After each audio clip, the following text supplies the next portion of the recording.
Les gars, aidez-moi à comprendre. Aidez-moi à comprendre.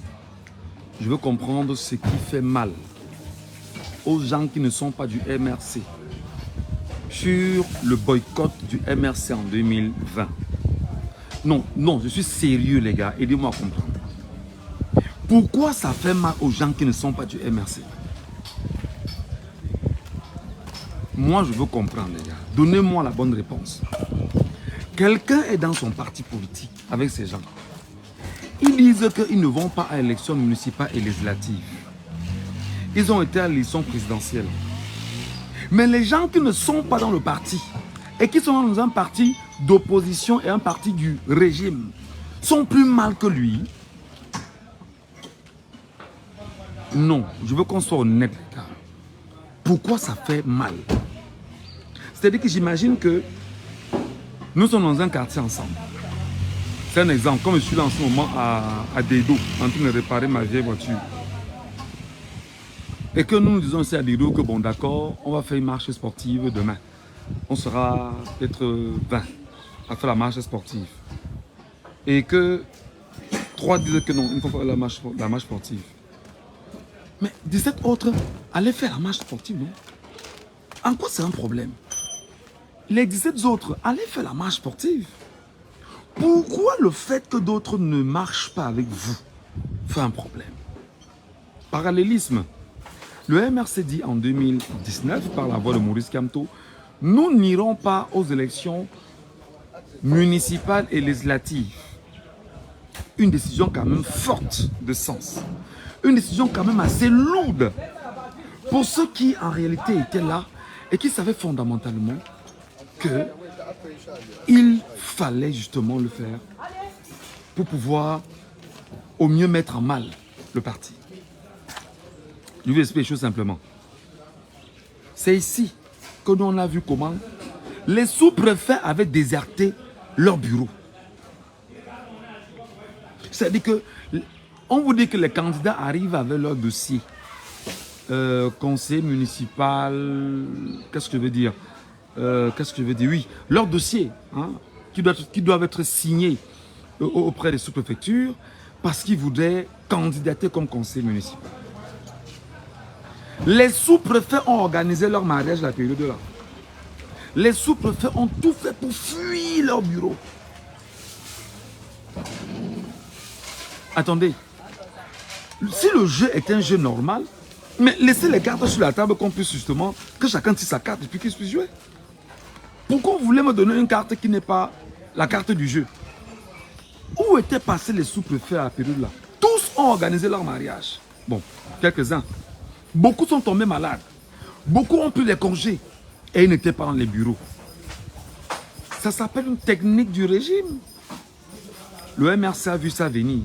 Il a dit là, ça devient problématique. Deuxième donnée. Quelqu'un m'a dit l'autre jour que non, le terme infiltré n'est pas bon. Non. Quelqu'un m'a dit que le terme infiltré n'est pas bon. Non. Non. Il y a des gens dont les dossiers étaient déjà retenus dans cette sous-préfecture,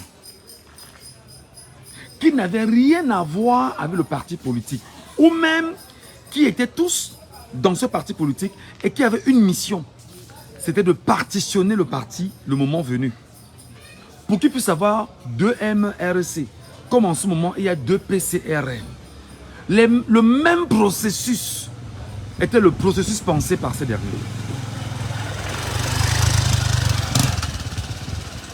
C'est exactement ce que les gars avaient prévu de faire. Mais seulement, ça s'est très mal passé. Troisième donnée, il y en a qui ne venaient pas dans le parti avec une intention forte de dire je suis un patriote, je fais les choses normalement, je l'intègre parce que j'y crois, je l'intègre parce que je voudrais apporter des choses différentes. Non. On se dit bon non, c'est pas important. On va y aller parce que on est opportuniste, ça peut nous servir, ça peut... Et voilà. À côté de ça, il y avait une ambition qui était de régionaliser le parti politique. Ne pas laisser croire à la communauté internationale et à tous les Camerounais que le parti avait une assise nationale. Et il fallait tout faire avec le système pour orienter cela vers l'ouest Cameroun. Ce qui ne s'est pas bien passé. Alors, sur l'ensemble de ces données, il dit, nous on n'ira pas aux élections. Mais les gens ont plus mal que lui, comment? Moi je peux comprendre ça. Alors, il y avait également un projet. Il savait que si Maurice Kamto disait à l'instant que bon, comme je ne pars pas aux élections, voilà ce que je vais faire.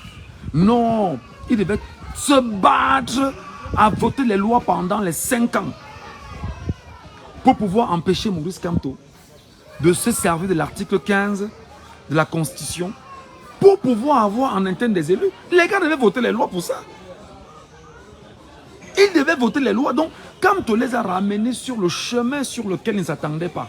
Leur dit non, je n'irai pas, je n'irai pas. Et effectivement, ils étaient très heureux. Ils ont pris le temps, ils ont chanté. Oui, il n'ira pas vraiment.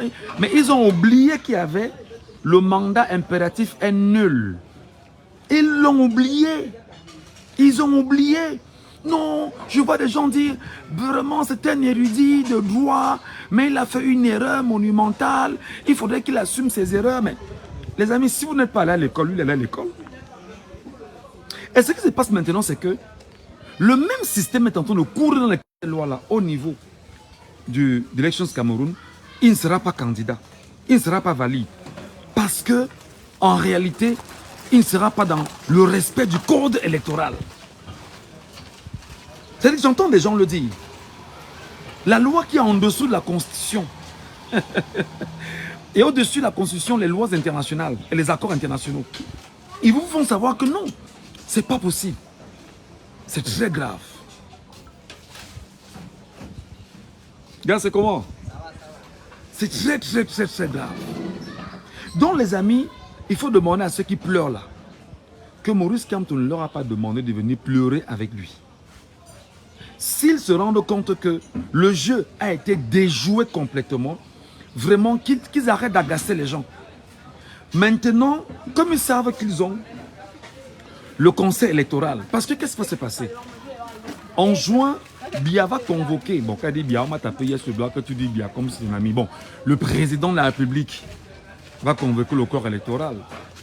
En fait, il va convoquer le corps électoral de ses amis à lui. Et pendant que ses amis à lui seront en train de se battre pour tordre le cou au MRC et son parti, ils auront maintenant la capacité à travers les médias conventionnels d'appuyer l'action, bien évidemment, légale de ce conseil électoral-là. Et l'ensemble des partis politiques de l'opposition qui ne se prononcent pas, c'est là maintenant vous allez les voir sortir pour venir dire non, il faut respecter la loi, il faut respecter la constitution, il faut respecter le code électoral, il faut. C'est-à-dire, et ils vont amplifier cela avec les médias à leur solde pour lobotomiser les Camerounais et dire aux Camerounais, nous sommes dans la raison. Eux, ils ne sont pas dans la raison. C'est ce qu'il faut retenir, les amis. Donc, vous allez voir, par exemple, aujourd'hui, sur des chaînes de télévision comme Info TV. Regardez hier, un gars qu'on appelait Mathias Eric Ounangini.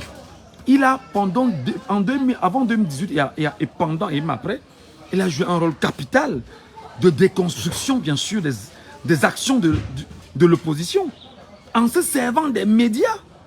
Regardez ce que Elimi Lobe a fait, par exemple, récemment sur Info TV. C'est un rôle politique. Tous y vont parce qu'il faut déconstruire dans le tête des Camerounais que le MRC et Maurice Kamto ont encore une chance. Pourtant, ils ont toutes les chances, toutes les possibilités, toute la légalité est entre leurs mains.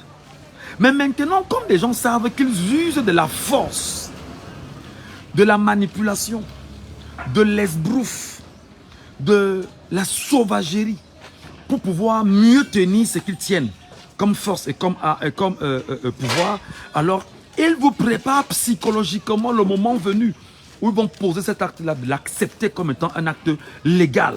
C'est pourquoi un homme qu'on appelle Paul Atangandji vous dit déjà que force reviendra à la loi et que le Moulinex va absolument sévir. Quand on vous dit ça, c'est pour vous préparer psychologiquement à ce que le moment venu où vous allez revendiquer ce qui est légal, Ils vont se servir de la force pour venir vous écraser et vous dire que c'est illégal. Et se servir des médias camerounais, la CRTV, Cameroun Tribune et tous les autres médias privés à leur solde pour démontrer effectivement que l'acte qu'ils ont posé est légal et mieux tenir l'opinion nationale et internationale. Donc ça s'appelle la communication politique. Et des gens qui sont, je ne suis pas des gens, mais quand on est un peu inculte en politique, c'est évident qu'on puisse se dire que tout ce qu'on fait c'est bien, c'est beau, c'est normal. Moi ce qui me tue encore c'est de voir des jeunes Camerounais qui n'ont pas d'avenir. Aucun avenir. Vous dites que non, vraiment Biya, c'est lui que nous voulons. Moi vous demandez, mais des gens sont normaux.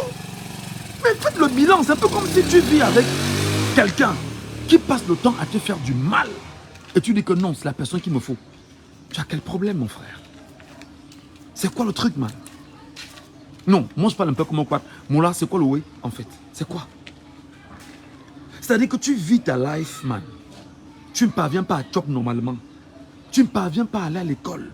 Tu ne parviens pas à payer ton loyer. Tu ne parviens pas à avoir la lumière. Tu n'as pas d'eau. Si tu tombes malade, tu n'auras même pas 10 000 pour te soigner. Mais ton plaisir, c'est de voir d'autres souffrir. Ça va dans la tête, là? Ton plaisir, c'est de voir tes vis-à-vis souffrir. Et tu te dis, bon d'accord, ouais, franchement, comme ils souffrent, c'est bon. Et je vois des gens dire, par exemple, tout sauf Maurice Kamto. Mais il n'y a pas que Maurice Kamto au Cameroun. Il y en a qui sont nombreux. Il y a Cabral Libi qui est là. Il y a Espoir Matomba qui est là. Il y a Joshua Sekik. Mais pourquoi vous ne parlez pas d'eux? Parce qu'en fait, on vous a biberonné à une sorte de méchanceté, de division, d'esclavage, où votre seul plaisir c'est de dire « Ah, j'ai mangé un bout de pain, ça me suffit. Le reste ne m'intéresse pas. » Pourtant, en dessous de ton pied, mon frère, le Cameroun est un des pays les plus riches de ce monde. Les 10 régions de ton pays ont le pétrole. Les 10 régions. Et il y a encore eu un gisement qu'on a découvert récemment, la frontière Cameroun, Guinée équatoriale. Gisement de pétrole avec le gaz, mon frère. Et on te dit que le gisement là donne 100 ans de bonheur au Cameroun. Seulement ce qu'on a eu là-bas. Et ton plaisir c'est de dire que non, tout sauf Maurice Kamto, il ne peut pas. Maurice Kamto, s'il arrive, fait ce qui ne va pas. Nous-mêmes, moi-même, je serai le premier à le critiquer. Pour lui dire que fiche le camp. Si tu t'amuses avec ce que... Mais parce qu'on ne prend pas des risques comme on prend là pour le plaisir. Donc il faudrait justement se mettre résolument sur un destin du changement.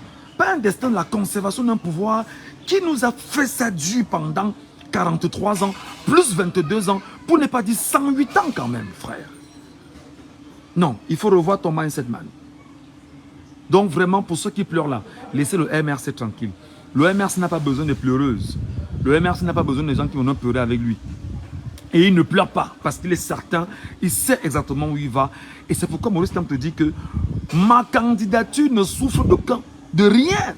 Il n'y a pas de doute à se faire autour de ma candidature. Et c'est comme ça la réalité. On va continuer justement à déconstruire le mensonge et à inculquer la vérité aux Camerounais à travers justement des podcasts comme celui que nous faisons. Et on espère que les gens comprendront et viendront débattre objectivement avec nous, s'il vous plaît.